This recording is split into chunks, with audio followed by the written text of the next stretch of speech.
Los objetivos de esta charla son revisar algunas de las estadísticas al respecto de la hiperglucemia en ayuno y postprandial, definir qué es la hiperglucemia tanto en ayuno como postprandial, revisar algunos estudios importantes de intervención farmacológica y sus resultados y analizar las recomendaciones y por supuesto emitir conclusiones sobre el tratamiento de pacientes con hiperglucemia.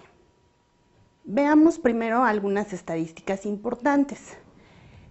61% se estima que es el incremento en el número de personas con diabetes tipo 2 en Estados Unidos, esto en la década de 1990. Se estima que aproximadamente desde el año 2000 a la fecha hay 1.5 millones de casos nuevos de diabetes por año también en Estados Unidos. Desafortunadamente en México tenemos pocas estadísticas, pero aproximadamente 27%, 27.8% fue el incremento de personas diagnosticadas con síndrome metabólico entre 1994 y el año 2000 en nuestro país. 22% es el incremento de pacientes con diagnóstico de diabetes en ese mismo sexenio y aproximadamente el 25% es el incremento de pacientes con diabetes entre el año 2000 y 2006. Como verán, el incremento es realmente alarmante. La hiperglucemia en ayuno propiamente no es una entidad clínica. Vamos a definir lo que es. El incremento de la glucosa en ayuno y postprandial está muy en relación con los cambios en el estilo de vida, el sobrepeso, la obesidad, el sedentarismo, que junto con la predisposición genética favorecen el incremento de la resistencia a la insulina, que irremediablemente conduce a una falla de la célula beta del páncreas, lo cual resulta en un incremento de los niveles de glucosa, tanto en ayuno como postprandial.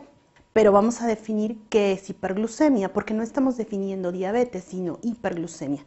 A partir de 1997, la ADA empezó a hacer algunos cambios y a definir algunos estados intermedios entre la normoglicemia y la diabetes.